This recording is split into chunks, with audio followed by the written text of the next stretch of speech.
Ang kwentong ito ay hango sa totoong buhay. Karanasan ito ni Arnel, taong 1980. Samar.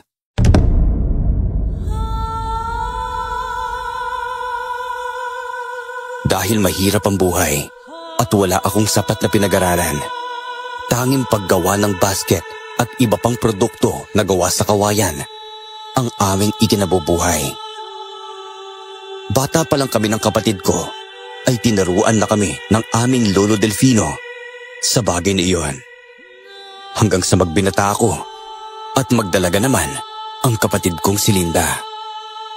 Yon ang kinalakihan naming trabaho. Naglalako rin kami sa mga kanayunan at ibang bayan para makatulong kay lolo.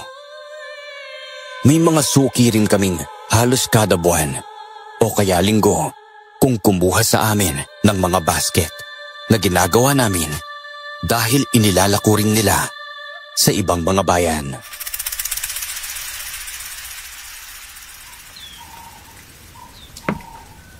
Mga apo, anong oras na ito? Hindi pa kayo alis para maglako ng mga basket at pamaypay na ibebenta natin, ha? Hindi po kami dadayo sa ibang bayan ngayong araw, Loy. Plano po sana namin ni Linda na dito lang sa bayan natin kami maglalako ngayon.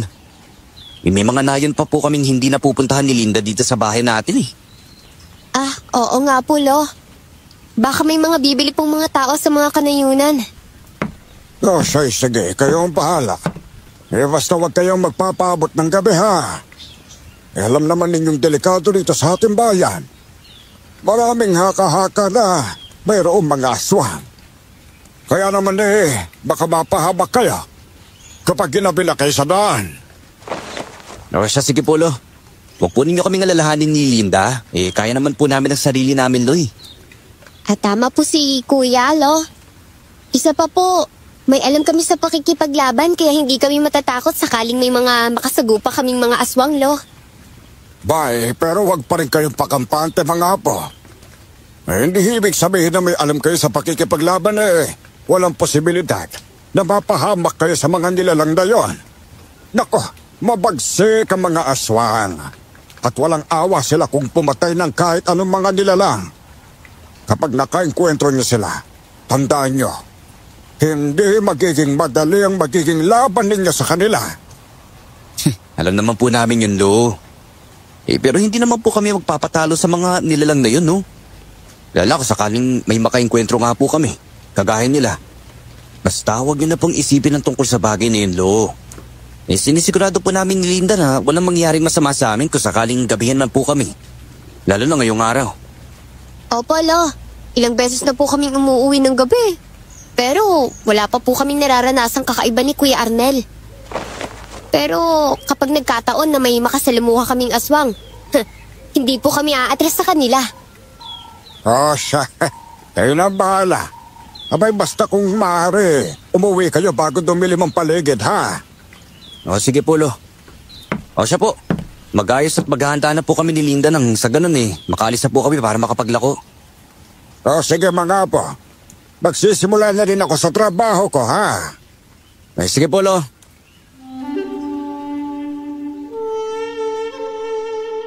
Naligo na kami ni Linda at inihanda ang produktong ilalako namin sa araw na yon.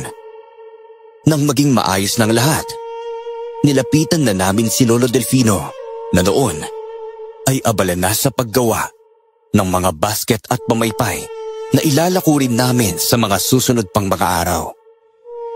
Nang makalapit kami sa kanya, huminto siya sa kanyang ginagawa at ibinigay sa amin ang 2 itak. May hawak din siyang 2 kawayang buho na halos 1 metro ang haba. Pinatulis niya yun sa bawat dulo at ibinigay sa amin ni Linda. Nagtaka kami ng kapatid ko kung para saan iyon, kaya hindi na ako nakapagpigil at napatanong na ako kay Lolo Delfino.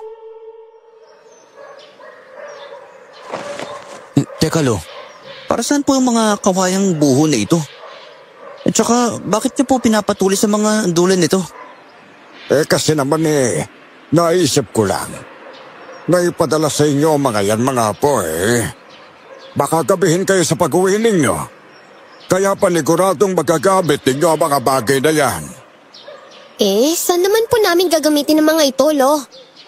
Saka, wala naman po kaming kaaway ni Kuya Arnel na pwede naming hampasin o kaya naman saksakin ng kawayang buho na ito.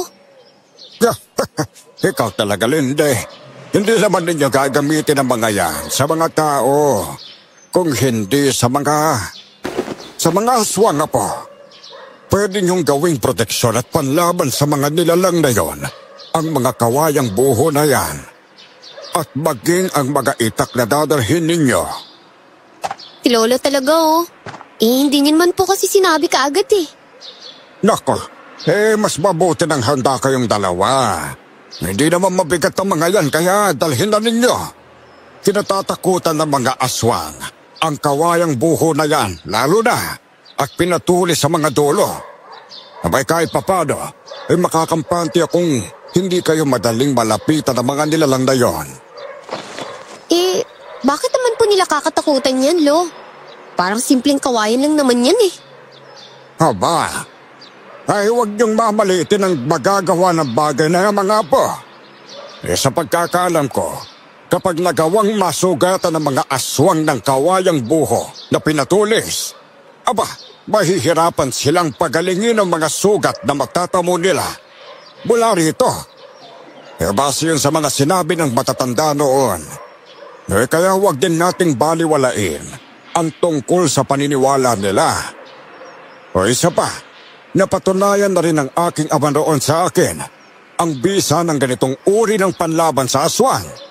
Dahil doon malaki ang tiwala kong may tutulong din ito sa inyo. Sakaling may makasalabuha kayong mga ganoong nilalang. Sige na nga po, Lo. Amin na po yan ni Linda. Wala naman pong masama kung susubukan po naming maniwala sa sinabi ninyo tsaka isa pa, tama po kayo na mas mabuti na nga rin handa kami. Dahil hindi namin alam ang mga posibleng mangyari sa amin sa daan. Lalo na baka gabihin po talaga kami ng uwi.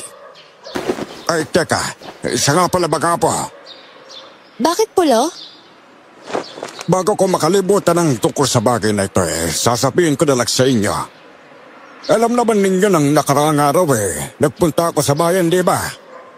May mga narinig kasi akong bali-balita mula sa mga taong nag-uusap doon Ay, oo nga po, Lolo. Ano naman pong narinig ninyo mula sa kanila, Lo? Ganito kasi. Pinag-uusapan nilang may baryong pinabubukuran ng mga aswang dito sa bayan natin. Kaya nababahala talaga ako ngayon sa inyong dalawa mga apo. Baka kumapatpat kayo sa baryong yan at mapahaba kayong dalawa roon Babalaan ko na lang sana kayo na kapag may napansin kayong kakaiba, sana yung madadaanan o papupuntahan ninyo. Huwag kayong magpapatuloy Kung maaari, maghanap kayo ng ibang paraan para hindi kayo malagay sa kapahabakan. Ganun po ba? Sige po, Lo. Pero alam po ba ninyo kung anong baryo yung tinutukoy nila, Lo? Yun lang hindi rin ako sigurado kung anong baryo mga apo. Basta base sa mga narinig ko sa usap-usapan ng mga tao sa bayan, delikado sa nayong yon. Kapag pumasok kayo doon, ang mga taong tulad natin baka hindi na makaalis pa ng buhay. Pandelikado nga po. Sige po, Lo. Susubukan po namin ni Linda na umiwas sa pagpunta sa nahing sinasabi po ninyo. Sakaling mapadpad nga po kami roon, mag-iingat na lang po kami ng husto. Basta, wag niyo na po kaming alalahanin pa, Lolo Delfino. Siya, sige po, Lo. Aalis na po kami ni Kuya Arnel. Nang sa gayon makarami po kami ng mailalako ngayong araw. Saka, wag na po kayong mabahala, Lo. Walang mangyayaring masama sa amin ni Kuya Arnel. Uuwi po kami rito sa bahay ng ligtas. Sige mga apo. At wag ninyong kalimutan ang itak ninyo at maging ang kawayang buho na ibinigay ko sa inyo, Opo, Lo. Tatandaan din po namin ang mga sinabi ninyo. Siya, mag-iingat kayong dalawa mga apo. Kumaway lang kami ni Linda kay Lolo Delfino noon habang naglalakad palayo sa bahay namin. Nagpasya kami ng kapatid ko na pumunta kaagad sa mga susunod na baryo para roon maglako. medyo matagal na rin kaming hindi nakakapunta roon para magbenta. Kaya inisip naming marahil ay maraming bibili sa amin doon. Nang makarating nga kami sa una at pangalawang baryo, hindi naman kami nabigo dahil may mga bumili naman ng inilako naming basket at pamaypay. Marami pang natira noon kaya hindi kami tumigil ni Linda sa paglalako hanggang sa kung saan-saan na kaming dalawa nakakarating. Nagpahinga lang kami ng ilang sandali nang makaramdam na kami ng pagod. Ay, kuya, hindi pa ba tayo uuwi? Marami-rami na rin naman tayong naibenta ngayong araw eh. Hindi na muna, Linda. May mga susunod na baryo pa na hindi natin nararating eh. Kaya siguradong may bibili pa sa atin doon. Kasi naman, halos 3 araw na tayong mahina ang kita eh. Kaya dapat nating mapaubos sa mga tinda natin ngayong araw. Ay, kung sabagay. Tama naman kayo, kuya. Pero mapapaubos pa kaya natin ang mga to? Tsaka halos 4 na baryo na rin yung narating natin. Pero medyo marami pa rin yung natitira sa atin, kuya. Siyempre, marami kasi tayong dinala. Basta magtiwala ka na lang, Linda. Mapapaubos din natin ang mga to sa mga susunod pang nayon na mararating natin. Basta tandaan mo, hindi sa lahat ng araw malakas ang benta natin. May mga araw na kaunti lang ang bibili sa atin. Meron ding marami. Tsaka normal lang yun sa ganitong uri ng trabaho. Basta ang mahalaga, lumalaban tayo ng patas at legal. Tsaka hindi tayo gumagawa ng masama para lang kumita at mabuhay. Ah, opo Kuya Arnel. Gaya nga nung sinabi ni Lolo Delfino. Kahit na mahirap ang buhay, masarap sa pakiramdam na hawakan ng perang alam nating pinaghirapan natin at galing sa matinong trabaho. Yun, tama ka dun, Linda. O ano, ayos ka na ba? Magpapatuloy na tayo sa paglalakad natin papunta sa kabilang baryo kung handa ka na dyan. Ay, sige po kuya. Tara na po. At nang mapaubos natin at mailako na lahat ng to. Okay, mabuti kung ganun. Dapat lagi tayong positibo sa pananaw natin sa buhay, Linda. Iyon lang ang mahalaga ng sa gayon eh.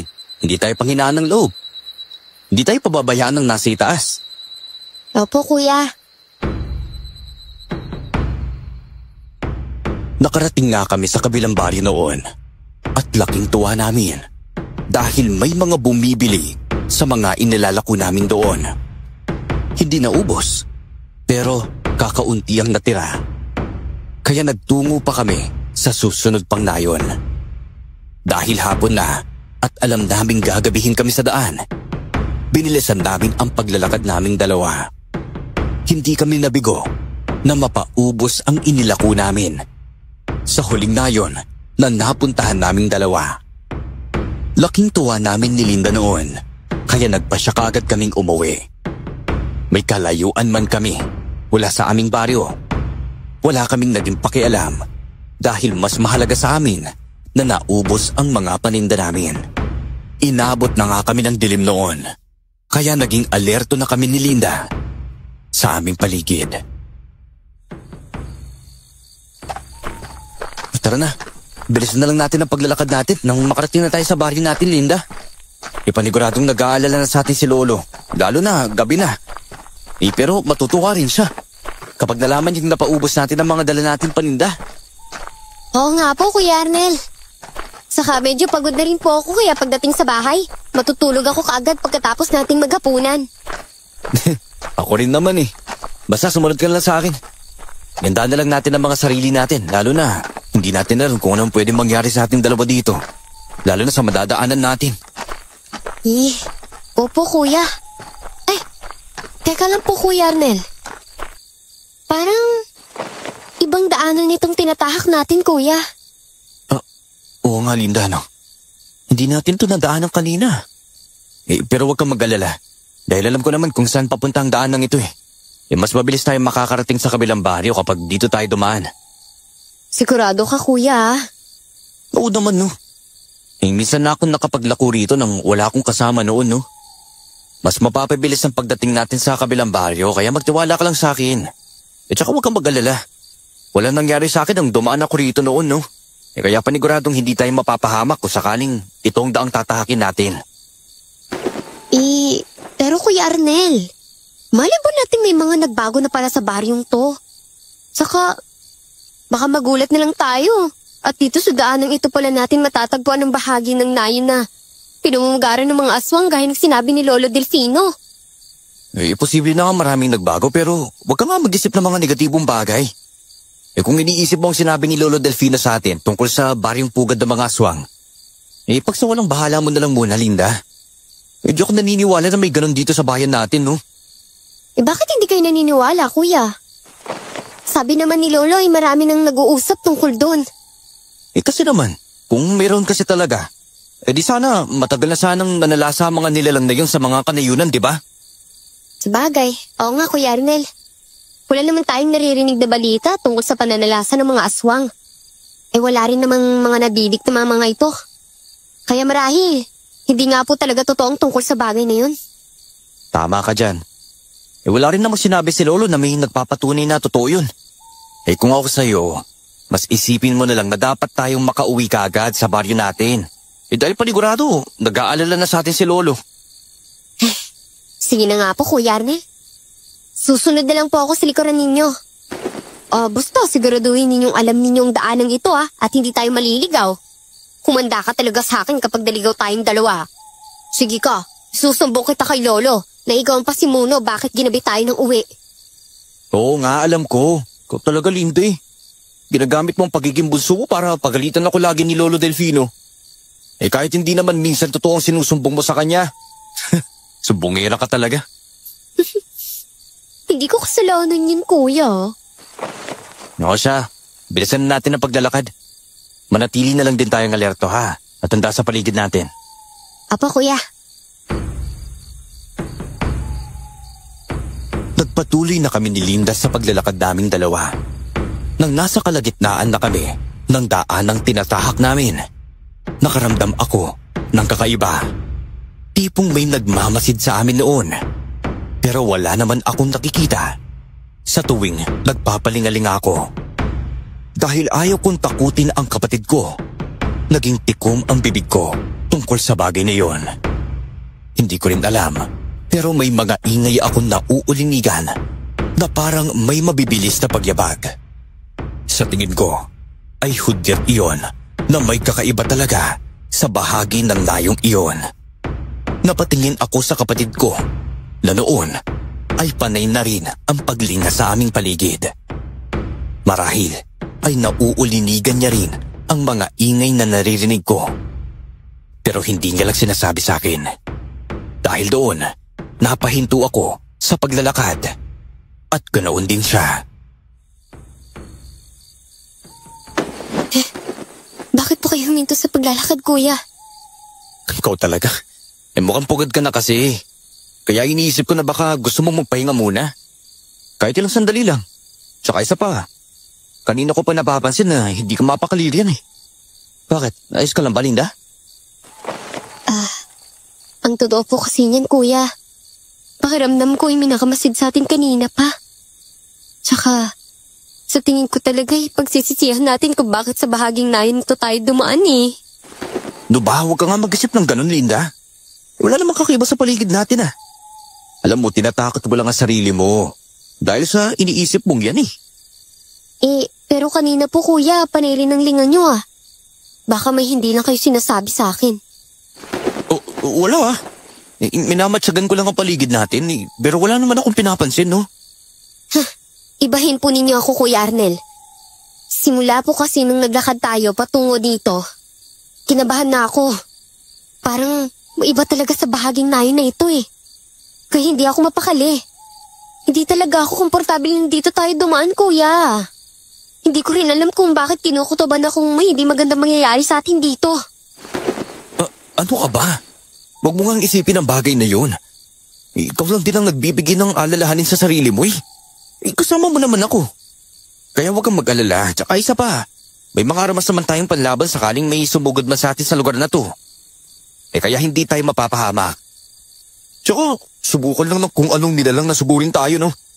Dahil talagang papatayin ko siya. Ewan ko lang po, Kuya Arnel Pero, naalala ko yung sinabi ni Lolo Delfino sa atin tungkol sa yung sinasabi nila na delikado. Paano kung malapit lang pala rito yung nayong iyon? At kapag nadaanan natin yun, malalagay tayo sa kapahamakan dahil sa mga aswang. Ano ba? Hindi magaganap ang bagay na yun, Linda. Hindi alam ni Lolo kung saan ang nayong yun, no? Mali ba natin na nasa kabilang bayan pala yun at hindi pala rito sa atin? Kuya Arnel, tingnan po ninyo yung paligid natin. Wala man lang tayo mahihingan ng tulong sakaling may mangyaring masama sa atin dito. Ano ba? Wala nga mangyayaring masama sa atin dito, Linda. Huwag mo na rin pangunahan ng mga bagay-bagay.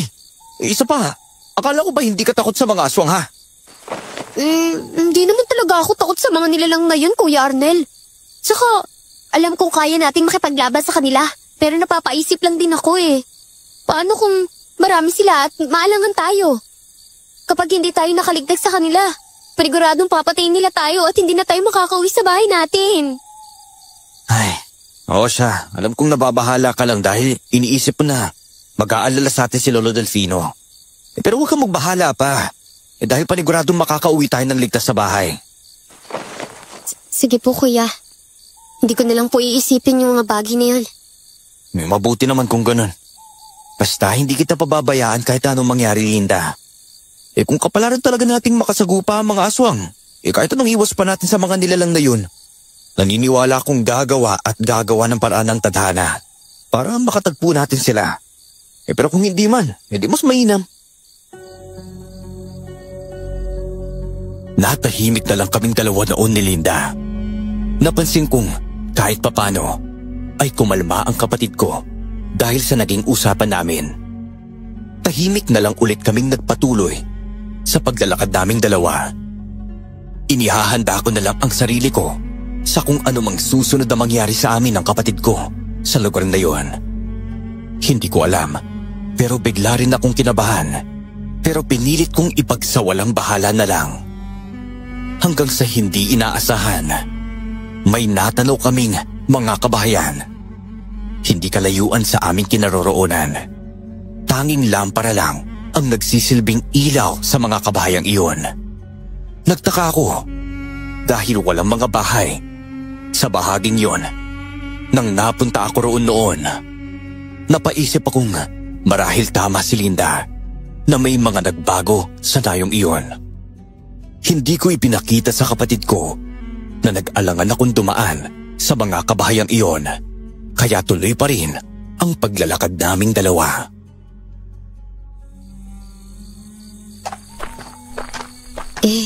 Kuya, may mga kabahayan din po ba nang mapadaan kay rito noon? Parang wala. Marami na talaga nakatira sa nahayong to. Sayang lang at hindi natin napuntahan kanina. Baka sakaling may bumili pa sa atin kanina. Diyan sa mga nakatira sa mga kabayang yan. Siguro nga po, Kuya.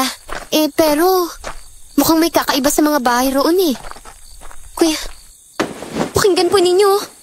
May mga ingay akong naulinagan na nagmumula roon. Hindi kaya dito nagmumula o papunta yung mabibilis na yabag na narinig ko kanina? Hindi nga ako nagkamaling. May naririnig ka kanina pa, Linda. Mukhang tama ka rin na nagmumula ito sa mga kabayang iyon. Teka, parang may nag-aangilan at magsisigawan Oo nga po. Hindi talaga magandang kutob ko sa lugar na to, Kuya Mukhang makukumbinsi ko na pa ang sarili ko na marahil yun nga yung mga tinutukoy ni Lolo Delfino na hindi dapat natin puntahan dahil delikado. Teka, kung ganun, kailangan nating alamin kung tama nga ba talaga ang kutob, Linda. Ano pong ibig sabihin, Kuya Arnel? Kung ito nga ang nayan na tinutukoy ni Lolo Delfino, hindi may posibilidad na kabahayan ng mga aswang ang nakikita natin dito ngayon. Marahil may nangyayaring masama roon. Baka may mga binihag silang mga tao na bibiktimahin nila. Ako, hindi maganda yun dahil kailangan nila ng tulong natin. Hindi! Sandali po, Kuya Arnel! Saan po kayo pupunta at anong binabalak niyong gawin, Kuya? Basta sumunod ka lang sa akin, Linda. Aalamin natin kung anong nangyayari roon. Aba, hindi tayo pwedeng tumunganga na lang dito, lalo na kinukutuban ako may binibiktima ang mga aswang ngayon Kailangan nila ng tulong. Kaya hindi na ako magdadalawang isip na tulungan ng mga taong yun. Hindi pwede may mabiktima mga tao ang mga nilalang na yon. Tinabalak po ba ninyong tulungan sila, kuya? Oo, Linda. Kapag nagsimulang mambiktima ang mga aswang na yon ng mga inosenteng tao, hindi paniguradong masusundan pa ng mga gawain nila yun. Kaya ngayon pa lang, kailangan mapigilan na sila sa kanilang gagawin para wala lang inosenteng tao pang mapahamak. Pero tayo naman po mga nganib. Sakaling naging padalos-dalos tayo sa pagpunta sa kabayanang iyon. Marahil marami pa ang bilang ng mga aswang na naroon at paniguradong wala tayong laban sa kanila. Basta wala na akong pakialam doon, Linda. Umahalaga sa akin ngayon, matulungan na kung sino mang bibiktimahin nila. Hindi kung gusto mo, mauna ka na lang umalis dito at ilitas mo ang sarili mo. Huwag mo na lang din akong alalahanin, ha? Dahil kaya ko na ang sarili ko. Sisiguraduhin ko lang na hindi ka masusundan ng mga nilalang na yon. Sakaling tama tayo may mga aswang nga roon. Kahit ikaw na lang ang makaligtas sa ating dalawa. Hindi ko pwedeng gawin yun, Kuya Arnel, no? Hindi ko naman pwedeng pabayaan na mag-isa ka lang sa lugar na to. Saka, hindi ko gugustuhin na makaligtas sa mga nilalang na yon. Gayong alam kong kayo naman po ang malalagi sa kapamakan dahil sa akin. Kahit naman makalis tayo rito, dadaan pa rin naman tayo sa mga kabahayan na yon. Kaya paniguradong makikita din naman tayo ng mga aswang eh. Susundan at susundan pa rin nila tayong dalawa. Wala na tayong pagpipilian pa kung hindi ang harapin sila. Hindi rin tayo pwedeng bumalik kung saan tayo nanggaling dahil malayo na yun eh. Ano na pong gagawin natin ngayon, Kuya? Kung kuta nga po talaga ng mga aswang ang baryong to, Kuya. Nandito na tayo sa sitwasyong to, Linda. Kung umalis man tayo sa hindi, may posibilidad pa rin mangalib tayo. Tsaka isa pa, hindi natin pwedeng hayaan ang mga nilalang na yon na may mabiktima sila. Kaya naisip kong harapin na lang natin sila. Sigurado po ba kayo sa sinasabi niyong yan, Kuya Arnel? Oo, Linda. Alam kong mag-aalala sa atin si Lolo Delfino, pero buo na ang pasya ko. Kung sakaling ang kuta ng mga aswang ang bahaging ito na pupuntahan natin, hindi natin pwedeng iwanan na lang ang mga taong bihag nila kung meron man. Sige po, Kuya Arnel. Hindi man po ako sigurado sa kung anong pwedeng mangyari sa atin, pero hindi po kita iiwan, Kuya. Magkasama tayong umalis sa bahay natin. Kaya magkasama rin tayong uuwi ron. Sige, Linda. Basta huwag kang mag-alala, ha? Dahil hindi rin kita pababayaan. Tumangulan si Linda sa akin. Kahit nang una, ay nag-aalangan din ako. Pero naisip ko rin na kapag kuta nga ng mga aswang ang lugar na iyon, kapag nakaalis man kami ng kapatid ko, paniguradong masusundan pa rin nila kami. Dahil doon, dahan-dahan kaming lumapit sa mga kabayang nandoon.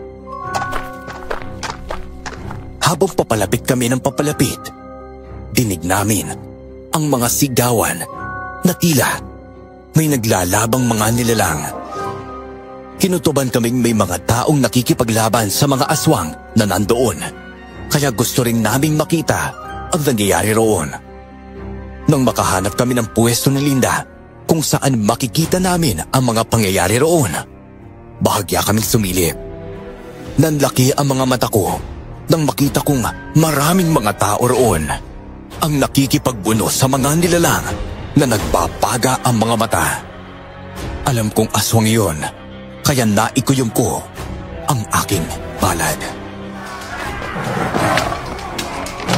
Kuya, hindi nga tayo nagkamali.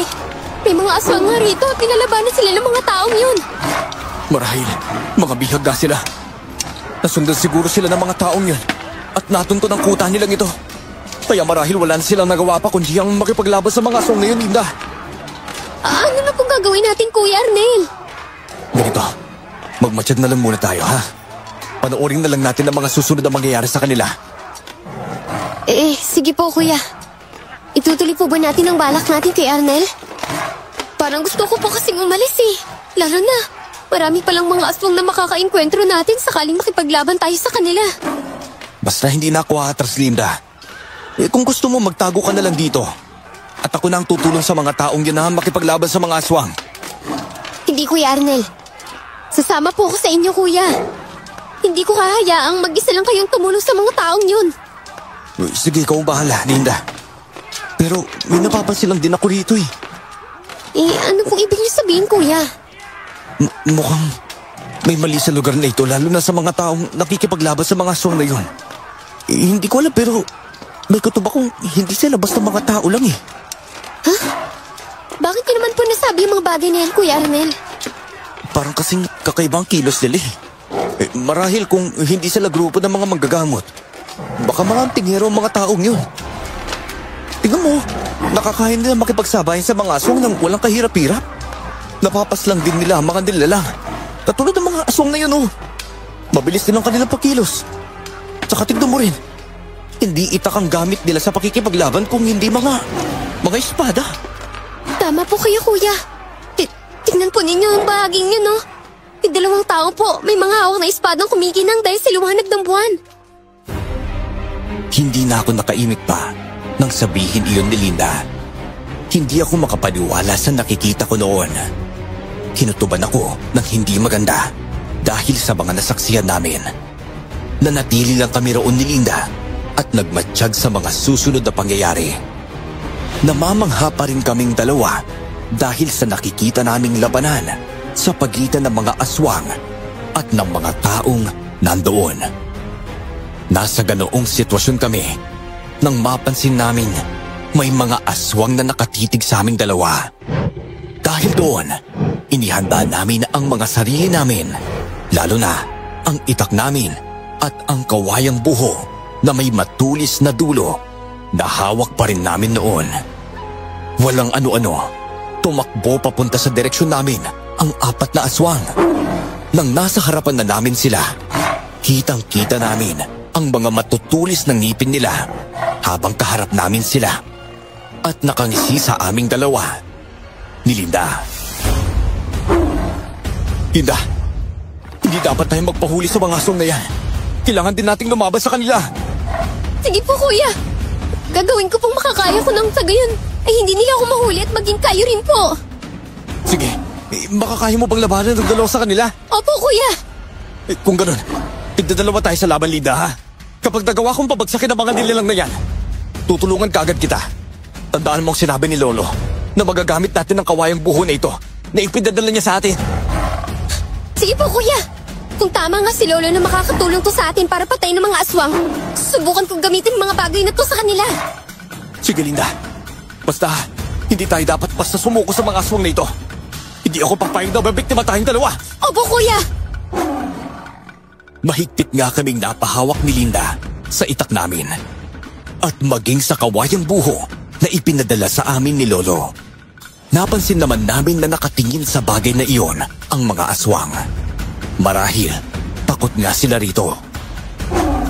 Nang sumugod sila sa amin, hindi na rin kami nagdalawang isip ng kapatid ko at lumaban na lang din kami sa kanila. Dahil mabibilis sa mga nilalang na yon, hindi namin sila gaanong natatamaan ng itak namin o ng kawayang buho na hawak namin. Nagawa naman akong kalmutin noon ng aswang kaya napahiyaw ako. Napatingin ako kay Linda na noon ay pinagtutulungan na rin ng mga kalaban niyang aswang. Nakaramdam ako ng kakaibang galit dahil doon, kaya sinubukan kong sabayan ang kilos ng mga nilalang.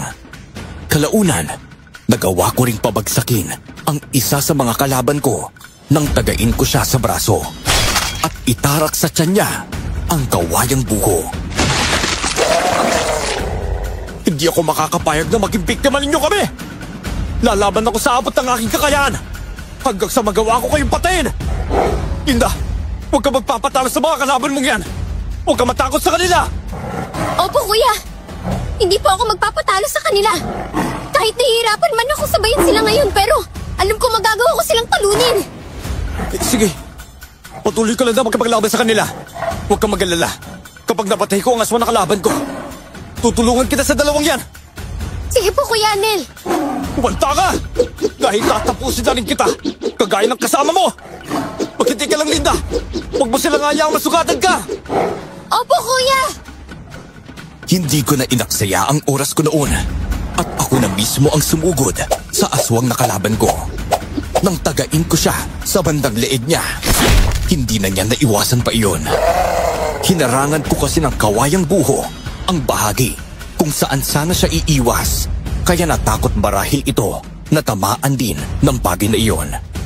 Manlalaban pa sana ang aswang na iyon, pero hindi na niya nagawa pa. Nang itara ko sa tagiliran niya, ang kawayang buho na hawak ko.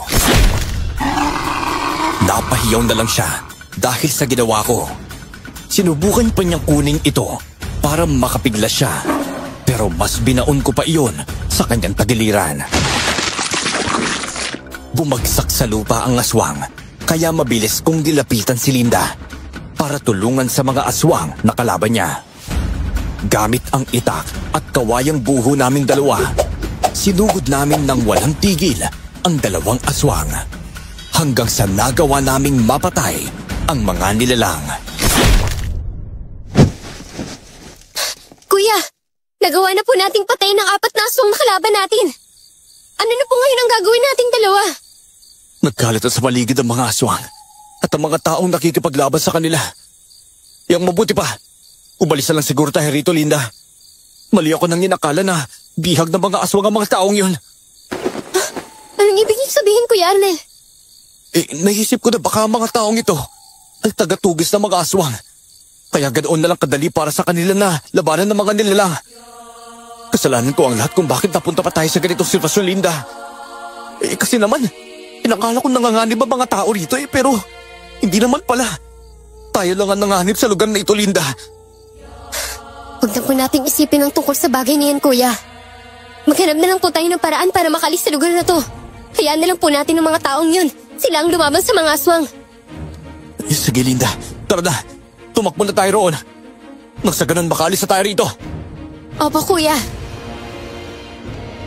Tatakbo na sana kami ni Linda noon. Pero naipit kami sa mga naglalaban. Dahil doon, nahirapan kaming dalawa na makaalis sa kung saan man kaming dalawa. Nagpalingalinga kami sa paligid namin. Pero abala ang mga tao roon at maging ang mga aswang na makipaglaban sa isa't isa. Nasa ganoong estado nga kami ng kapatid ko nang sumugod sa amin ang 5 aswang. Wala na kaming nagawa ng kapatid ko kung hindi ang makipaglaban sa mga aswang na iyon dahil wala na rin kaming matatakbuhan pa. Napahawak ako sa aking itak at maging sa kawayang buho.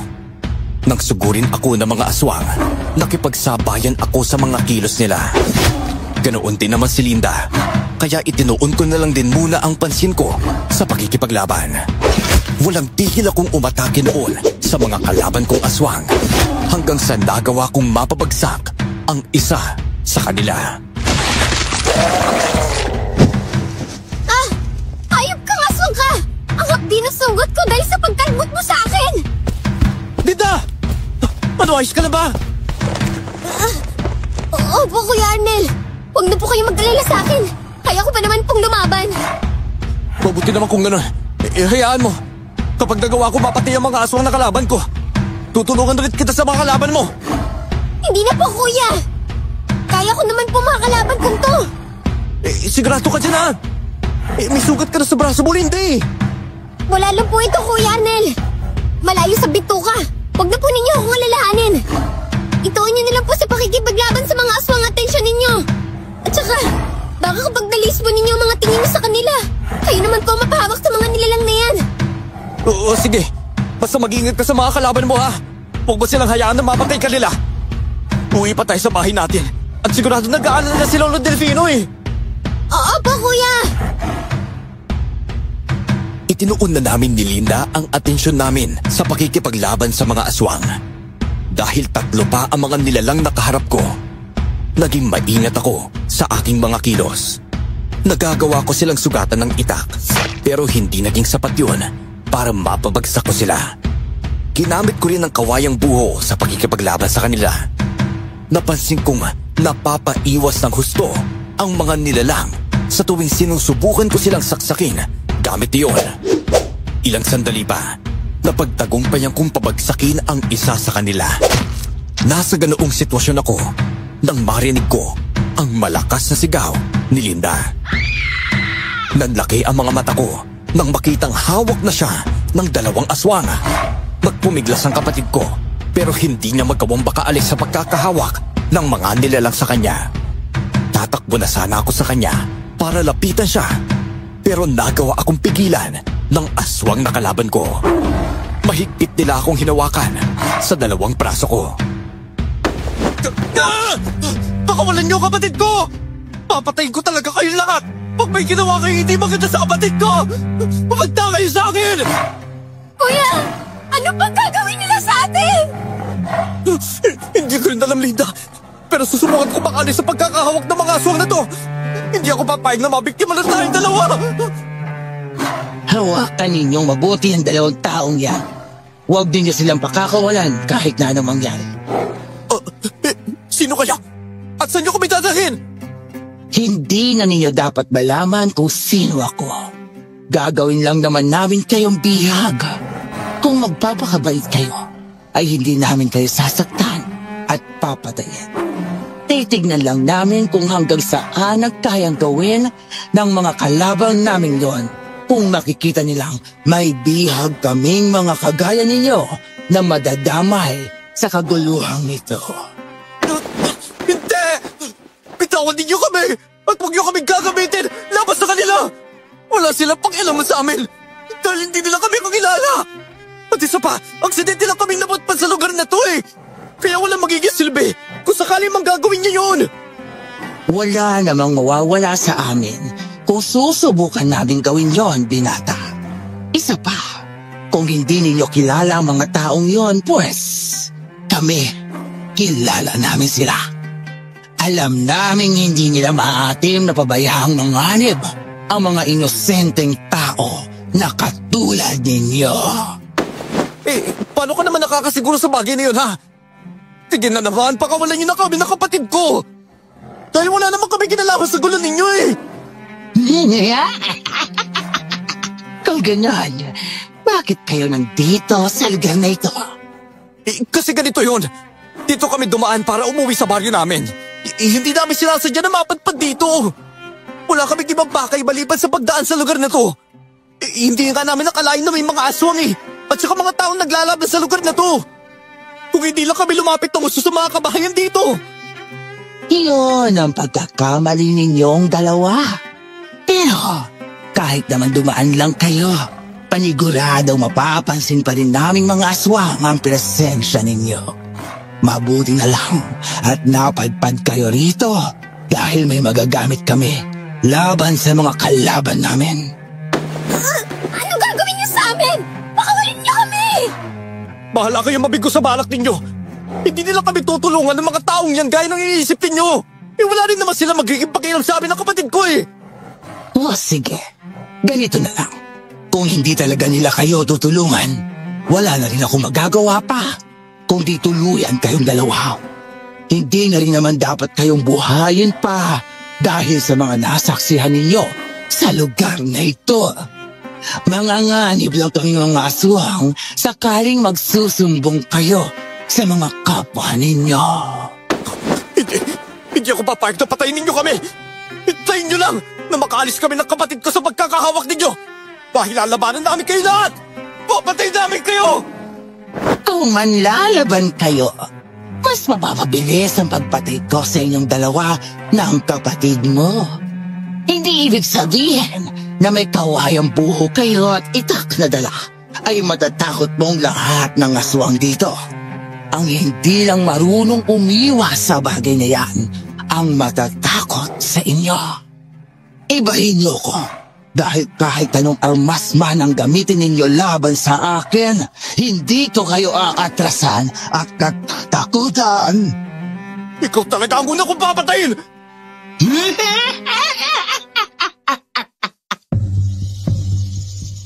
Pilit akong nagpumiglas noon sa pagkakahawak ng mga aswang sa akin.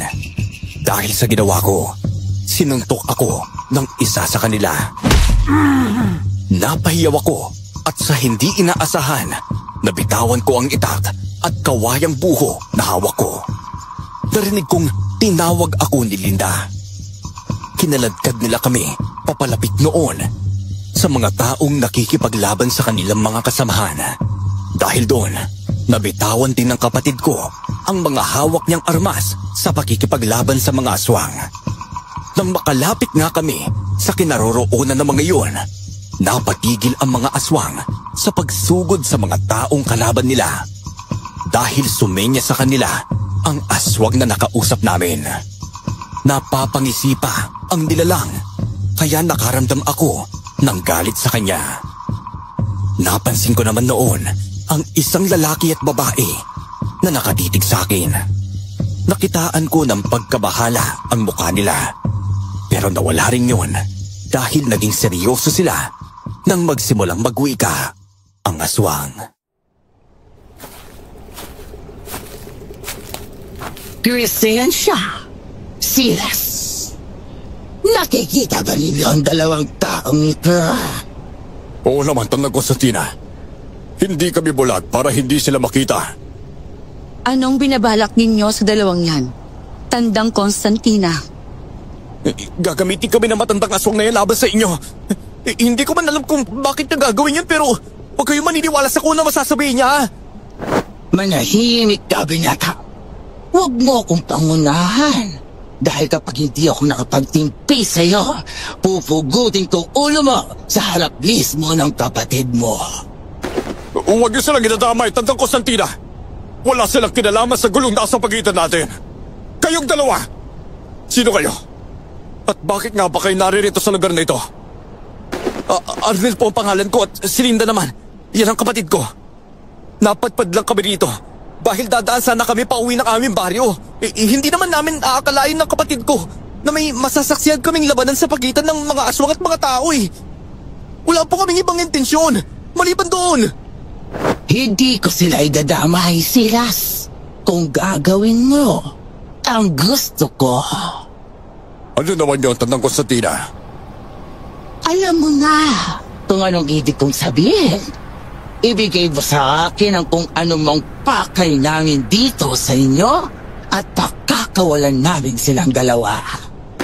Ba, hindi patas ang ginagawa ninyong ito sa amin, Tandang Constantina. Kung tutusin wala kaming kinalaman sa dalawang yan.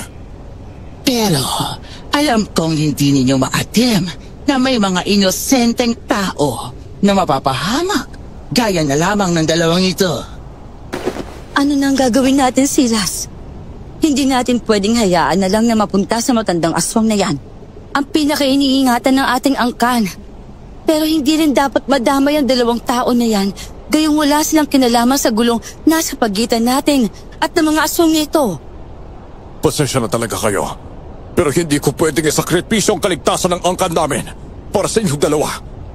Pero ipinapangako ko sa inyong dalawa na gagawa ko ng paraan para maligtas kayo.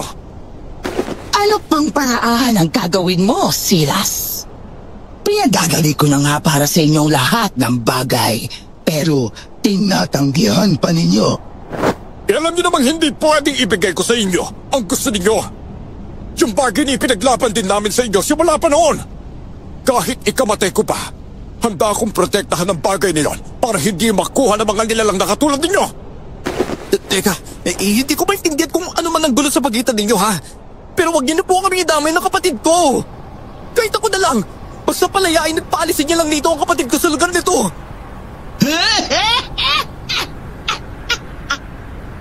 Huwag ka nang umasa pa na makakaalis pa kayo sa lugar na ito ng buhay, binata. Kung hindi ibibigay sa kami ni Silas ang hinihingi namin sa kanya, wala na kami mapapagpilian pa kundi ang patayin kayo. Wala rin naman kayong silbi sa amin, kaya mas maigi na ang mawala kayo sa mundong ito. Sinabi ko na sa inyo wala silang pakialam sa amin ng kapatid ko. Pero hindi naman kayo nakinig. Pakihusa, kahit ang kapatid ko na lang ang paalisin ninyo. Hindi pwede, kuya! Dalawa tayo na dapat nakalis sa lugar na to! Magsasalita pa sana noon ang batambang aswang. Pero hindi na niya naituloy pa dahil biglang sinugod ng mga taong kausap niya ang mga alagad niyang aswang na may hawak sa amin. Nagulat ang batandang iyon dahil sa ginawa nila, kaya hindi na rin siya nakapaghanda pa. Bahagyang lumayo ang matandang aswang, kaya wala na rin nagawa ang mga nilalang na may hawak sa amin kung hindi ang lumaban sa dalawang taong umatake sa kanila. Nabitawan kami ng mga aswang na iyon at nagawa silang patayin dina Aling Crescencia at Mang Silas. Nagalit naman ang aswang na si Tandang Constantina, kaya tinipon niya ang mga kasamahan niya. Nagulat naman kami ni Linda nang bigyan nila kami ng espada, kaya tinanggap namin na ang espadang ibinigay nila na inusalan pa nila ng kakaibang dasal na nasa ibang lingwahe. Kung gusto niyo mabuhay at makaalis ng buhay sa lugar na ito, lumaban kayo sa mga aswang na yan. Nakita rin namin kung paano kayo makapaglaban sa kanila kanina. Kaya alam namin ni Crescencia na kaya ninyo silang talunin. May dala po kami sa pakikipaglaban, kaya nagagawa po namin iyon. Sadyang nag-alangan lang po kami ng kapatid ko kanina, kaya nahuli po nila kaming dalawa. Huwag kayong papayag na mahuli ulit kayo ng mga aswang na yan. Wala na rin kayong magagawa pa ngayon. Kung hindi ang makipaglaban na lang din sa kanila.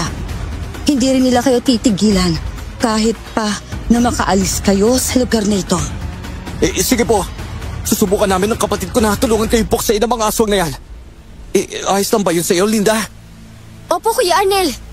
Hindi na po mauulit na magagawa po akong mahuli ng mga aswang na yun. Basta huwag kayo mag-alala. Kasama na ninyo kami makikipaglaban sa kanila. Kaya tutulungan namin kayo ni Crescencia. Kapag naalangan kayo sa mga kalaban ninyo, gamit rin ang espada na ibinigay namin sa inyo. Alam naming magagawa ninyong mapas lang sa mabilis na paraan ang mga aswang. Sige po. Ihanda na ninyo mga sarili ninyo. Alam kong hindi titigil si Tandang Constantina hanggat hindi niya tayo napapatay at hindi niya nakukuha ang gusto niya. Wala pa ang pinuno nila kaya alam ko may darating pang mga aswang dito. Tama si Crescencia, pero huwag kayo mag-alala dahil hindi namin kayo papabayaan. Ano pong ibig ninyo sabihin, Aling Crescencia? Teka, akala ko po si Tandang Constantina na po yung pinuno ng mga aswang na to eh. Hindi siya ang pinuno ng mga nilalang na yan. Sabihin na natin, siya ang lubos sa pinagkakatiwalaan ng kanilang pinuno, kaya siya ang nandito. Pero alam kong pupunta rin dito si Calixto, kaya dapat nating paghandaan ang pagdating niya. Kaya kailangan, bago pa man makarating dito ang kanilang pinuno, maubos na natin ang mga aswang na yan. Hindi ko palalampasin ang ginawa ninyong ito, Silas. Crescencia, alam din niyong kapag dumating si Pinunong Calixto, posibleng katapusan lang ninyong dalawa. Hindi mangyayaring iniisip mo, Tandang Constantina. Lalaban kami ng patayin kung ganon. Sige. Kung gusto ninyo ng laban, ibibigay na muna namin to sa inyo. Kayo lahat, sugurin sila! Pagkasabing iyon ng matandang aswang, sinugod na kami ng mga kasamahan niya. Buong tapang naman kami ni Linda na nakipaglaban sa mga lilalang na yon. Kasama rin namin ang iba pang mga kanayon ni Mang Silas at Aling Crescencia sa pakikipaglaban sa mga aswang na yon. Nang makalapit sila sa amin, kanya-kanya na kami ng laban. Napapatingin ako kinang Mang Silas at Aling Crescencia at namamangha ako sa mabilis silang pagkilos at malakas silang pag-atake sa mga aswang. Maging si Linda noon ay nagagawa ring mapatay ang kanyang mga kalaban gamit ang espadang ibinigay sa amin. Nang sugurin naman ako ng 3 aswang, ramdam kong parang kusang gumagalaw ang mga kamay kong may hawak ng espada. Dahil doon, pagkalapit ng 3 aswang sa akin, mabilis ko silang napaslan. 2 sa kanila ang napugutan ko ng ulo at ang isa ay sinaksak ko sa lalamunan. Huwag ninyo silang titigilan hanggat hindi nyo sila napapaslang. Matutuwa si Pinunong Calixto kapag nagawa natin silang patayin bago pa man siya dumating. Pero kapag hindi pa natin nakuha sa kanila ang pakay natin, bakit tayo lumusob dito? Magagalit ang ating Pinuno. Hindi ninyo makakuha sa amin ang bagay na hinahangad ninyo. Tandang Constantina, alam niyo simula pa noon ay pinangangalagaan na namin ito na mabuti.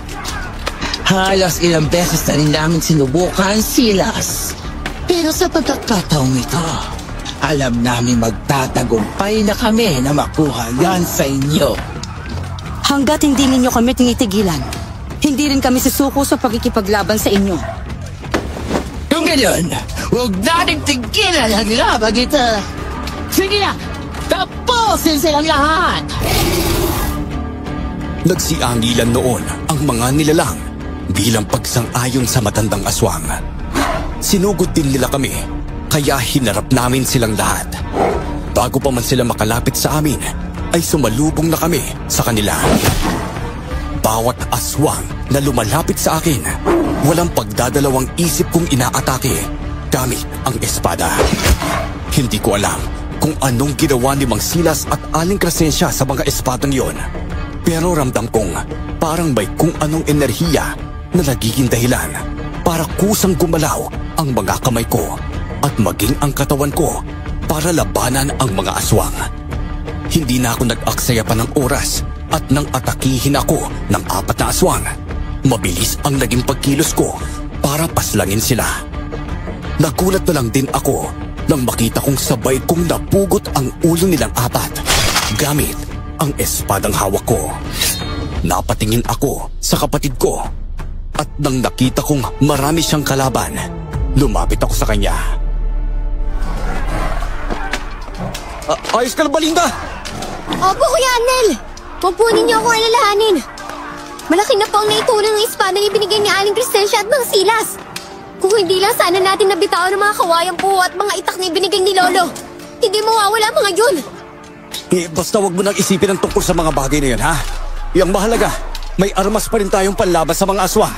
Kapag natapos ang laban natin sa kanila, pwede naman nating hanapin ang mga yon at umuwi sa bahay natin. Dala pa rin ang mga ito. Sige, Kuya. Hanapin na lang po natin pagkatapos ng laban ng ito sa mga aswang. Sige, ngayon, ituon na lang muna natin ang atensyon natin sa pakikipaglaban. Halika na! Tulungan natin sila Mang Silas at Aling Crescencia. Marami pang mga kalaban na kailangan natin paslangin bago pa dumating ang pinuno nila. Opo, Kuya. Mukhang mauubos na namin ang mga kasamahan mo, Tandang Constantina! May iba pang padating dito. Kasama si Pinunong Calixto. Kaya maganda na lang kayo. Talagang pinaghandaan na rin namin ang labanang ito. Hindi man namin inaasahan ang pagsulpot ng 2 taong yan. Pero malaki rin ang naitulong nila sa amin. Kung hindi lang sila nakatakas sa mga kasamahan ko kanina, marahil ay patay na sila ngayon.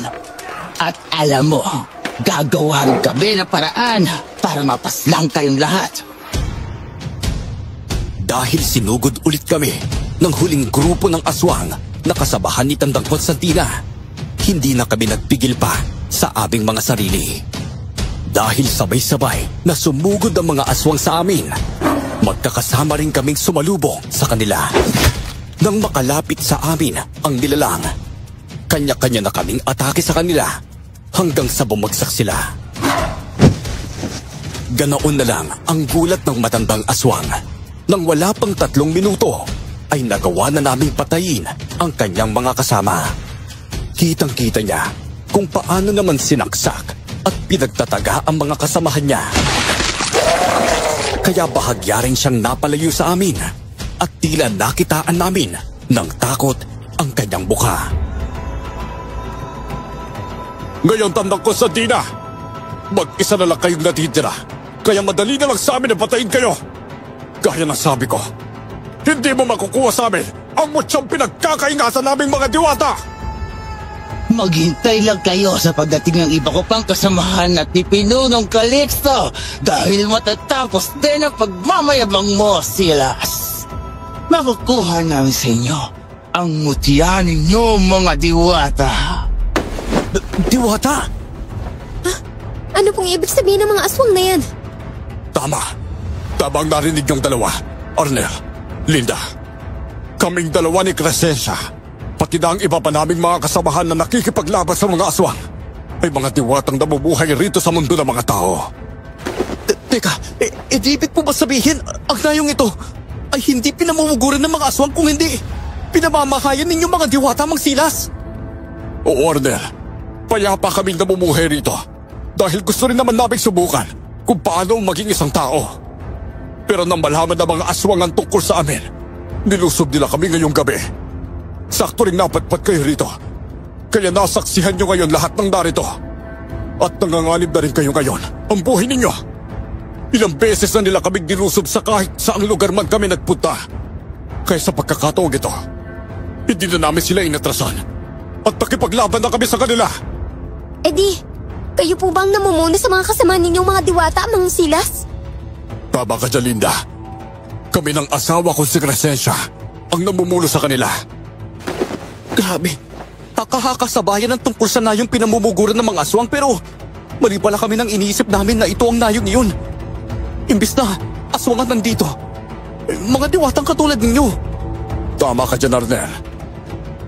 Ang pinakahuling nayon sa bundok na bahagi, marahil yun ang tinutukoy ng mga taong pinamumugaran naming mga aswang.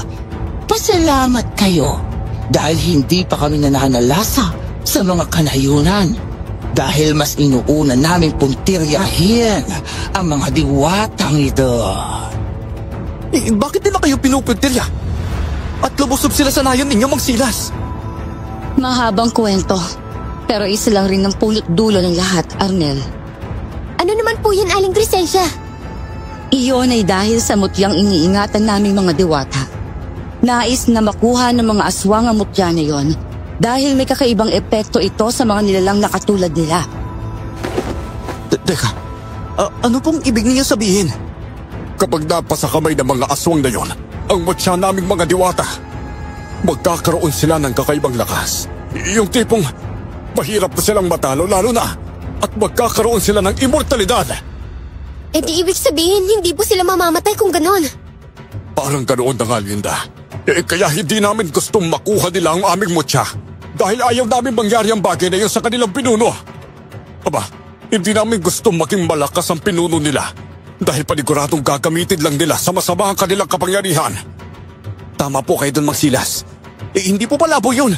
Nagagawin nila yun kapag napasa kamay nila ang mutya ninyong mga diwata. Kaya sa abot ng aming makakaya, pinoprotektahan namin ang husto ang mutya na yon. Habang nabubuhay kaming dalawa ni Silas bilang pangunahing tagapangalaga ng mutyang yon, hindi nila makukuha sa amin ito. Tingnan natin kung hindi pa namin makukuha ngayong gabi. Kapag napaslang namin kayong lahat, paniguradong mapapasa kamay na ni Pinunong Calixto ang mutyang yon. Matagal na niyang gustong makuha yun. Kaya alam ko, magiging masaya siya kapag nangyari ang plano niya. Hindi mangyayari kung ano man binabalak nyo, Tandang Constantina! Huwag na natin patagalin pa ang labanang ito! At saka mag-isa ka na lang din! Kaya harapin mo kami lahat! Kumanda ka! Dahil matutulad ka rin sa mga kasamaan mo! Sugurin natin siya! Sabay kaming tumakbo doon para atakihin si Tandang Constantina. Inasahan naming lalabanan niya kaming lahat. Pero nagulat kami nang mabilis siyang tumakbo palayo para takasan kami. Nagalit naman si Mang Silas at sinabi niyang huwag na naming hayaang makatakas pa ang matandang aswang na iyon. Sinunod naman namin siya at hinabol namin si Tandang Constantina. Nasa kalagitnaan kami ng pagtakbo namin nang may mauliningan kaming mabilis na mga pagyabag na papalapit sa amin. Napahinto kami, lalo na nang may matanaw kaming nagbabagang mga bagay sa hindi kalayuan.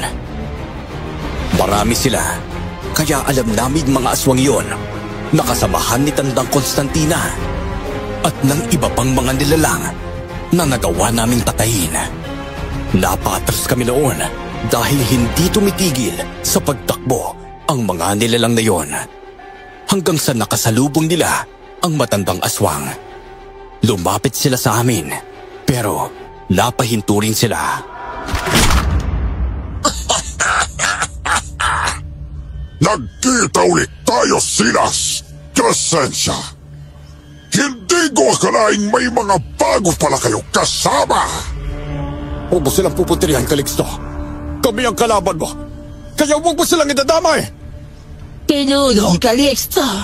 Mayroong dahilan bakit nadamay na sa gulo natin ang mga taong yan. Ano pong ibig niyo sabihin, Tandang Constantina? Kasama po sila ni Silas at Crescencia na nakipaglaban sa mga alagad ninyo. Marami rin po silang napatay. Kaya sapat na dahilan na rin po yun para paslangin silang dalawa. Ganoon naman pala Silas eh. Nadamay na rin sila sa gulo natin. Kaya walang dahilan para buhayin sila! Subukan mo lang nagkawan sila ng masama. Dahil papatayin kita, Calixto! Hindi ako magdadalawang isip na gawin yun sa'yo. Nang sa gayon, ay matapos na rin ang kasamaan mo! Habang mas tumatagal, nadadagdagan ang tapang mo Silas ha. Marahil ay natututo ka na sa wakas dahil di ka duwagan ng solusyon para matigil ang gulo sa pagitan natin.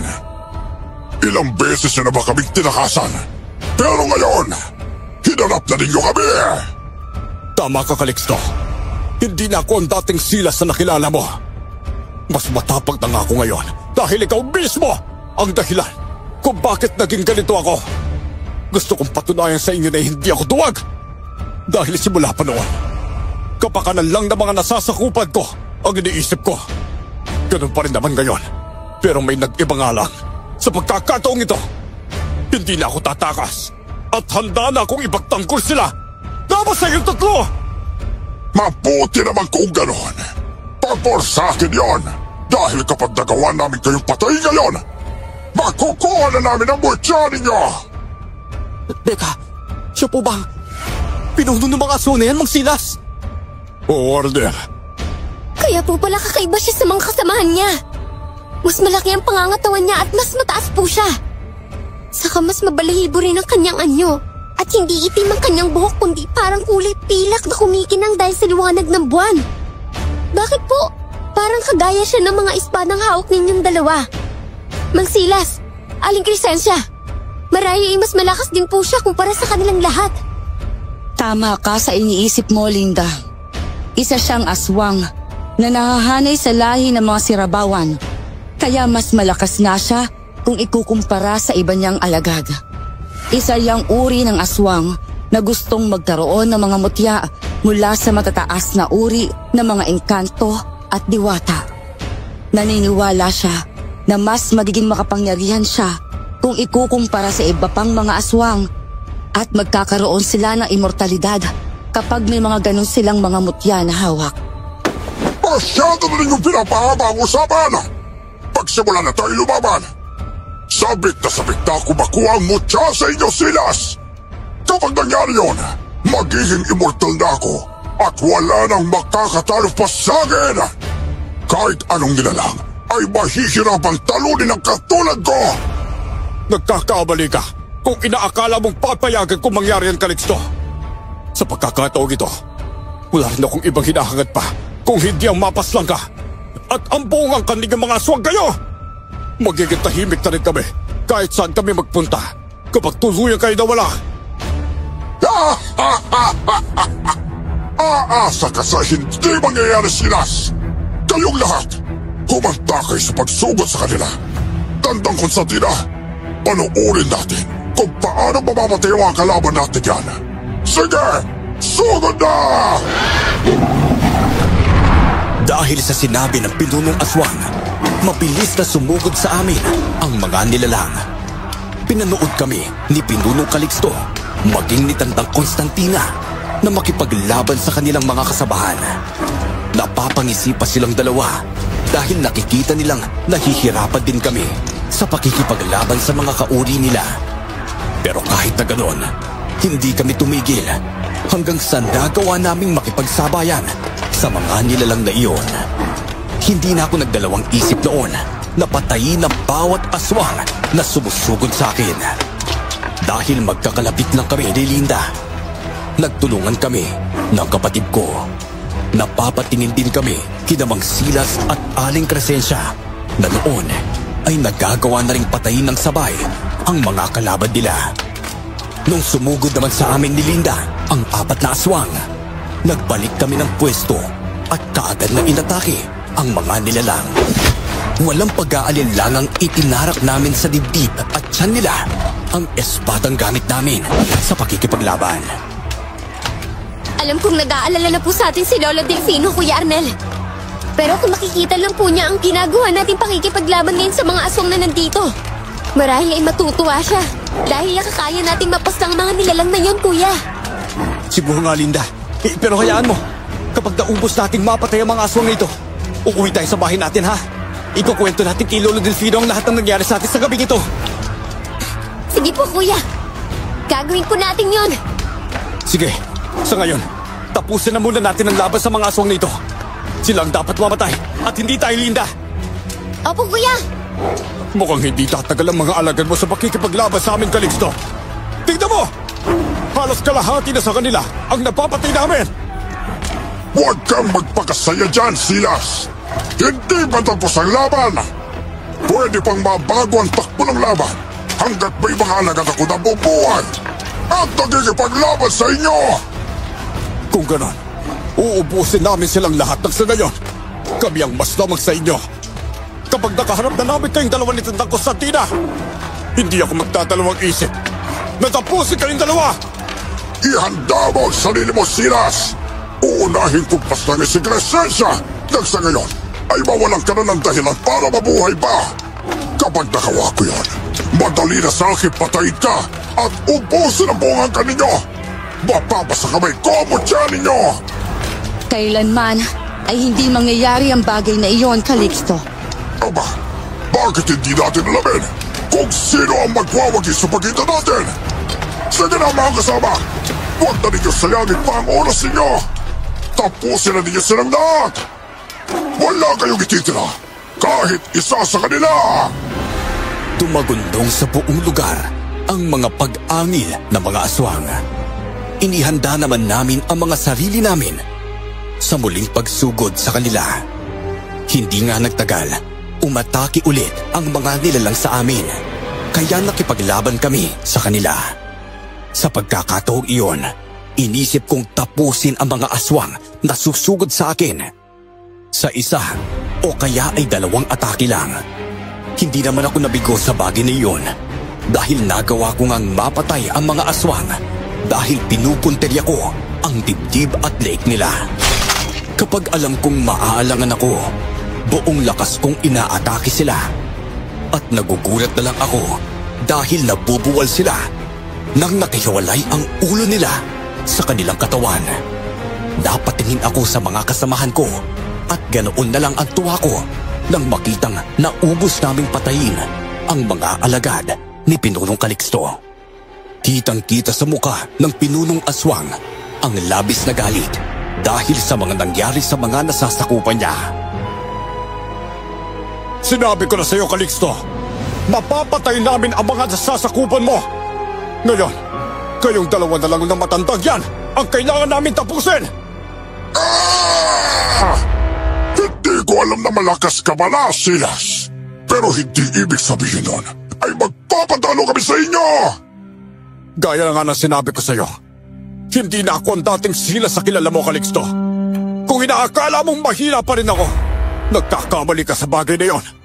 Mas malakas ako sa iyo at iyon ang hindi mo alam. Huwag kang magmayabang na mas malakas ka sa akin, Silas. Mga alagad ko lang ang napaslang ninyo dahil mahihina sila kung ikukumpara sa akin. Pero kapag tayo na ang nagkaharap, alam kong hindi mo ako kakalarin. Kahit na magtulong-tulong pa kayo lahat, hindi ninyo ako mapapatay. Kung ganon, simulan na natin ang pagtutuos, Calixto. Hindi na ako makapaghintay pang mapaslang kita. Gamit itong espada ko! Ako rin naman, Silas. Hindi na rin ako makapaghintay pa. Namapaslang ka gamit mismo ang mga kamay ko. Tandang Constantina, ikaw na bahala sa iba at ako na kina Silas at Crescencia. Sige po, Pinunong Calixto. Masusunod po ang sinabi ninyo. Sugod na! Sinalubong namin ang 2 aswang noon. Kinalaban ni Mang Silas at Aling Crescencia ang Pinunong Aswang. Habang kami naman ni Linda, kasama ang iba pang nasasakupan ni Mang Silas, ay kinalaban si Tandang Constantina. Hindi ko akalaing malakas ang matandang aswang dahil nagagawa niyang iwasan ang mga pag-atake namin sa kanya. Nasugatan pa niya ang 2 diwata. Kaya hindi na kami nag-alangang atakihin siya. Nang magawa niyang mahuli si Linda sa braso, ibinalibag niya ang kapatid ko. Napahiyaw na lang si Linda dahil sa sakit ng pagkabagsak niya. Napatingin sa amin ang dalawang mag-asawang diwata at kita sa mukha nila ang labis na pag-aalala. Mahigpit na sinakal ni Tandang Constantina ang kapatid ko, kaya sinubukan ko sana siyang atakihin. Nagawa niya akong iwasan at hindi ko inasahang maibabaon niya sa tagiliran ko ang mahahaba niyang kuko. Napahiyaw ako dahil sa nangyari sa akin, kaya napaupo rin ako sa lupa. Hindi ang tulad ninyo makapapatay sa akin. Handa kayo bang unahin tong kapatid mong ito, binata? Huwag niyo saktan ang kapatid ko! Ako na lang ang unahin ninyong patayin! Kuya! Hindi mo kailangan gawin ng bagay na yun! Hayaan niyo siyang ako na ang unahin patayin sa ating dalawa! Hindi, Linda! Nangako akong hindi kita pababayaan. Kaya gagawin ko ang bagay na alam kong makakaligtas sa'yo. Ikaw na lang ang uunahin ko, binata. Isusunod ko rin ang kapatid mo. Kaya magsasama pa rin naman kayong dalawa. Halika rito at luwapit ka sa akin. Dahil papaslangin kita ngayon mismo. Kuya! Gawin mo ang gusto mo sa akin. Wala na akong pakialam pa. Talagang papatayin kita! Humanda ka dahil ibabaon ko ng gusto mo haba akong mga kuko sa leba! Mamamatay ka na, binata! Kuya Arnel! Hindi kita papayagan! Ikaw ang mamamatay dahil dito sa gagawin ko! Ibabaon ko sa leeg mo ang espadang ito! Damin mo rin kung paano ko itatarak sa likuran mo ang kabayang buho! Hanggang sa mamatay ka! Anong ginawa mo sa akin? Ikaw ang papatayin ko! Pupugutin ko ang ulo mong aswang ka! Linda! Hindi! Ang kapatid ko! Kuya, Linda! Linda, gumising ka! Huwag ka mamatay! Linda! Mukhang nalagasan na kayo ng kasama, Silas! Crescencia! Ikaw rin naman. Mag-isa ka na lang. Dahil napatay na nila si Tandang Constantina! Teka! Hindi pwede mangyari to! Ang matandang yun talaga! Magiging katapasan mo na rin sa gabing ito, Calixto. Isinusumpa ko yan! Tapusin na natin ang laban! Humanda kayo, Silas! Crescencia! Pinanood ko na lang na maglaban noon ang pinunong aswang at sina Aling Crescencia at Mang Silas. Nakayakap lang ako sa kapatid ko na sa tingin ko ay naghihingalo na. Hindi ko magawang makakilos dahil ramdam ko ang pananakit ng sugat na natamo ko mula kay Tandang Constantina. Namangha ako nang makita kong nakikipagsabayan ang mag-asawang diwata sa kilos ng pinunong aswang. Halos hindi ko na masundan ang mga galaw nila dahil sa sobrang bilis silang naglalaban. Nanlaki ang mga mata ko nang mapansing nag-aapoy ang espadang hawak ni Mang Silas at Aling Crescencia. Pero hindi man lang sila nasusunog habang hawak nila ang mga ito. Nang sumugod sa kanila si Pinunong Calixto, hindi nila inatrasan ang nilalang. Naririnig ko na lang ang sigawan nila hanggang sa biglang tumilapon sa malayo ang pinunong aswang. Hindi ko namalayan na nagbago ang anyo nilang mag-asawa at nilapitan nila ang pinunong aswang. Hindi ko nahahayaang mabuhay ka pa, Calixto. Hindi ko akalain pagkatalo mo ako, Silas. Isa ka lang tuwag sa akin. Pero ito ka ngayon sa harapan ko. At naghihintay na lang ng oras para patayin ako. Hindi sa lahat ng oras ay katuwagan ng pagtaka sa kalaban, Calixto. Minsan, iyon pa ang magpapalakas sa isang nilalang. Kaya ko. Ilang beses kitang tinakasan at tinakbuhan. Pero hindi ibig sabihin nun, duwag talaga ako. Ginawa ko lang yun. Para magpalakas ng sa gayon, ay magawa kong patayin ka ngayon. Katapangan, kung may tuturi ang ginawa ko, Dahil inisip ko lang ang kapakanan ng mga nasasakupan ko. Hindi kagaya mo na walang ibang inisip kung hindi ang sarili mo. Iyon ang kaibahan nating dalawa bilang mga pinuno. Iba tayo ng pananaw sa katapangan at katuwagan, Silas! Tama ka dyan, Calixto. At sa pagkakataong ito, harapin mo ang kabayaran ng pagiging matapang mo. At yun ay ang kamatayan mo sa mga kamay ko! Tapusin mo na siya, Silas. Hindi na siya dapat mabuhay pa. Matatapos na ang suliranin natin sa mga aswang, lalo na sa kanya. Kaya patayin mo na siya. Kamatayan para sa isang pinunong aswang! Matatapos ka na ngayong gabi, Calixto. Hayaan mong ibaon ko sa'yo ang espada kong ito at lalamunin ka ng apoy hanggang sa maging apo ka! Itatarak ko na ito sa dibdib mo!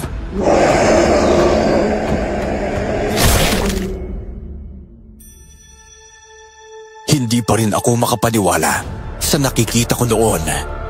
Nang itarak ni Mang Silas ang nag-aapoy niyang espada sa dibdib ni Pinunong Calixto, nilamon ng apoy ang buong katawan ng aswang. Hindi na rin sila nag-aksaya pa ng oras nila at sinunog nila ang lahat ng bangkay ng mga aswang na nandoon. Nang maging maayos na ang lahat, kinausap kami ng mag-asawang Diwata. Nako, maraming salamat sa naging tulong ninyo ng kapatid mo, Arnel. Huwag kang mag-alala. Nagawa ng gamutin ni Crescencia ang kapatid mo, kaya hindi na manganganib ang buhay niya. Maging ikaw ay ganoon din, kaya magiging maayos ng kalagayan ninyong dalawa. Nako, salamat po. Ginawa lang din naman po namin kung ano pong alam naming tama, Mang Silas. Pero maraming salamat din po sa tulong ninyo, ha. Marahil kung hindi dahil sa inyo, napas lang na kami ng mga aswang na yun, eh. Tsaka pasensya na rin kayong dalawa, ha. At nadamay kayo sa gulo naming mga diwata at mga aswang na yun. Ayos lang po yun, Mang Silas. Hindi ko po akalain mga diwata po kayo. Kaya pala unang kita pa lang namin na nakikipaglaban kayo sa mga aswang. Parang kakaiba na mga kilos ninyo. Inakala pa nga naming mga antingero kayo, kaya mga albularyo, eh. Walang nakaaalam ng tungkol sa amin, maliban sa inyong dalawa ni Linda, Arnel. Inakala ng mga tao na aswang kami at pinamumugaran namin ang nayon nito. Pero ang totoo, mga diwata lang kaming napiling pamahayan ang baryong nito. Kaya nga po, ihayaan nyo. Maliban sa lolo namin na pagkukwentuhan namin kapag nakauwi kami ni Linda sa bahay namin, wala pong makakaalam tungkol sa inyong lahat. Naku, maraming salamat kung ganun, Arnel. Ngayon, bilang pasasalamat sa inyong dalawa ni Linda, hayaan ninyo kaming handugan kayo ng munting regalo. Yan ang kung magagamit ninyo ito para makapagsimula kayo ng bagong buhay. Ano po to? Teka, ginto! Ang dami naman po yan. Oo, Arnel. Kung tutuusin, kulang pa yan sa ginawa ninyong pagsasakripisyo ng buhay ninyo dahil sa pagtulong sa amin. Pero huwag kayo mag-alala. Kapag may kailangan kayo, pumunta lamang kayo sa nayon nito. Naku, tama na po yan sa amin. Malaking tulong na po yan sa amin ni Lolo, kaya naku, maraming salamat po sa inyo, Mang Silas, Aling Crescencia. Wala na naman yun, Arnel. Sige na, marahil nag-aalala na ang lola ninyo sa inyo. Kaya umuwi na kayong dalawa. Ay, teka siya nga pala. Marahil sa inyo itong dalawang itak at kawayong ito, kaya kunin na ninyo. Amin nga po yan. Maraming salamat po talaga sa inyo, ha. Naku, hindi po namin kayo makakalimutan. Mag-iingat din kayong dalawa, Arnel. Linda, ha?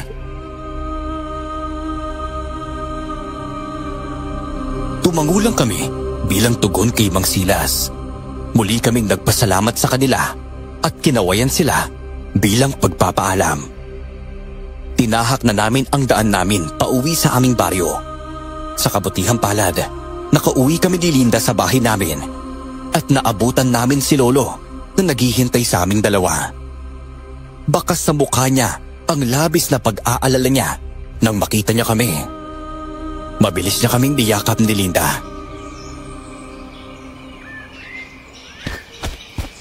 Naku, baga po! Abay, saan ba kayo nagaling, ha? Labis ako nag-alala sa inyong dalawa, Pasensya na po kayo, Lo. Ngayon lang po kami nakauwi ni Linda. Ay, teka, sandali. Bakit ba may mga bakas kayo ng dugo sa buong katawan ninyong dalawa, ha? Lolo, huwag na po kayo mag-alala. Wala pong nangyaring masama sa amin. Nakipaglaban lang naman po kami sa mga aswang na nainkwentro namin sa nayon. Ano ba talaga nangyari sa inyong dalawa? Hindi ko maintindihan Ganito po yun. Nakalaban po namin ng isang tribo ng mga aswang, Lo, kasama ang mga diwatang namamahay sa baryong nadaanan namin. Iyang baryo pong yun marahil yun po yung tinutukoy ninyong delikadong puntahan.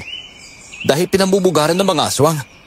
Pero Lo, hindi naman po mga aswang na nandoon Ganon? Anong ibig sabihin mga apo? Pinamamahayan po ng diwata ang nayong yun, Lo.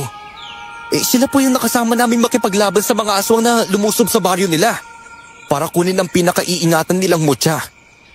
Inatalo po namin sila. At ito nga po, Lo, may dala kaming ginto mula sa mga diwatang yun. Naku po, Diyos ko! Ay, oo nga! Ginto yung hawak ninyo! Sabi nila gamitin po natin ito para magbagong buhay, Lo. Naku malaking tulong po to sa atin. Oo nga mga apa. Naku, yun ang gagawin natin. Abay, maraming salamat kung ganoon. Lalo na't makauwi pa rin kayo ng ligtas sa akin. Ay, huwag na kayong uulit pa ha. At hindi ko nakakayanin mawala kayo sa akin. Opo, Lo, pangako po. Opo, Lolo Delfino. Nangangako po kami ni Kuya Arnel.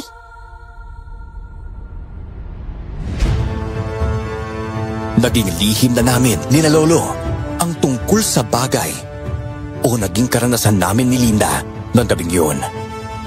Ginamit namin ang ibinigay ng mga diwata sa amin para makipagsapalaran sa ibang bayan at magsimula ng panibago naming buhay. Sa paglipas ng mga taon, hindi na kami nakabalik sa nayong iyon. Hindi na rin namin nakita pa ang mga diwatang yun. Kalaunan, namatay si Lolo Delfino dahil sa katandaan. Nagkaroon kami ng sariling pamilya ni Linda. Sa ngayon, magkalayo kaming dalawa dahil nasa ibang probinsya na siya. At tuwing may mahalagang okasyon na lang kami nagkikita. May mga pagkakataon pa rin na pag-uusapan naming dalawa ang tungkol sa naging karanasan at pakikipaglaban namin sa mga aswang. Nang minsang mapadpad kaming dalawa sa baryong nilusob ng mga aswang na pinamamahayan ng mga diwata.